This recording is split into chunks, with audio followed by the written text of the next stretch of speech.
اصل تو 5 فرائض ہی ہیں، لیکن اس کے ساتھ ساتھ ہم سنت اور نفل کیوں پڑھتے ہیں؟ جو نماز کے بعد سنت نمازیں ہیں یا نفل نمازیں ہیں، یہ دراصل ہمارے فرائض کی کمی کو پورا کرتی ہیں. فرض کے بعد سنت مؤکدہ کا درجہ آتا ہے، تو یہ کتنی ہے؟ 12. ٹھیک ہے. فجر میں 2، ظہر میں 4 پہلے 2 بعد میں، مغرب میں 2 بعد میں، عشاء میں 2 بعد میں فرضوں کی. ٹھیک ہے. اگر کسی وجہ سے جیسے ظہر میں جلدی ہے، آپ نے فرض پڑھ لیے اور سنت سوچتے ہیں گھر جا کے پڑھیں گے، جب تک گھر پہنچے عصر کا وقت بھی قریب ہو گیا، تو آپ چاہے عصر کا وقت داخل ہو رہا ہے اندر باہر ہے تب بھی پڑھ سکتے ہیں. ایون اگر عصر کی نماز بھی پڑھ لی ہے پھر اس کے بعد بھی پڑھ سکتے ہیں، اتنی گنجائش ہے ان میں. ٹھیک ہے. لیکن پڑھنے کا اہتمام کرنا چاہیے. فرائض کے علاوہ دن میں 12 سنتیں پڑھنے کا اجر. نبی صلی اللہ علیہ وسلم نے فرمایا، جو شخص ہمیشہ 12 رکعات پڑھے تو اللہ عز و جل اس شخص کے لیے جنت میں گھر بنائے گا. وہ کون سی ہیں 12 رکعتیں؟ پھر آپ نے خود ہی بتا دی. ظہر سے قبل 4، ظہر کے بعد 2، یہ سنت مؤکدہ کی بات ہو رہی سب. مغرب کے بعد 2، عشاء کے بعد 2، فجر سے پہلے 2 رکعات. یہ 12 ہو گئی فرضوں کے علاوہ. سنت مؤکدہ اور غیر مؤکدہ.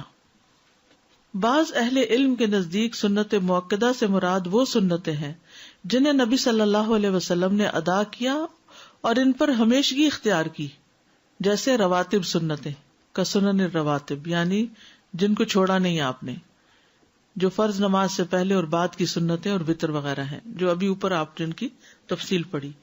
اور سنت غیر مؤکدہ سے مراد مطلق سنتیں ہیں جن پر نبی صلی اللہ علیہ وسلم نے ہمیشگی اختیار نہ کی، ان کو غیر مؤکدہ کہتے ہیں. ٹھیک ہے. جیسے عصر سے پہلے کی 4 رکعتیں، یا ظہر کے آخر میں 2 نوافل جن کو آپ کہتے ہیں. سنت مؤکدہ کون کون سی ہیں؟ فجر سے پہلے کی 2 سنتیں، ظہر سے پہلے کی 4 سنتیں، ظہر کے بعد کی 2 سنتیں، مغرب کے بعد کی 2 سنتیں، عشاء کے بعد کی 2 سنتیں. اور غیر مؤکدہ کون کون سی ہیں؟ ظہر کی 2 رکعتوں کے بعد کی 2 رکعتیں، عصر سے پہلے کی 4 رکعتیں، مغرب سے پہلے کی 2 ہلکی رکعتیں. آپ نے دیکھا ہوگا کہ حرم میں جب اذان ہوتی ہے مغرب کی تو سب لوگ کیا کرتے ہیں؟ 2 رکعت پڑھ لیتے ہیں. یہ غیر مؤکدہ ہے. تو جب ہمارے لوگ دیکھتے ہیں پہلی دفعہ تو پریشان ہوتے ہیں کہ مغرب سے پہلے بھی نماز ہوتی ہے، ہمیں تو پتہ ہی نہیں. نماز وتر جو ہے یہ 5 نمازوں کا حصہ نہیں ہے، الگ نماز ہے. ٹھیک ہے. جو جتنی تعداد میں چاہے وتر پڑھ لے.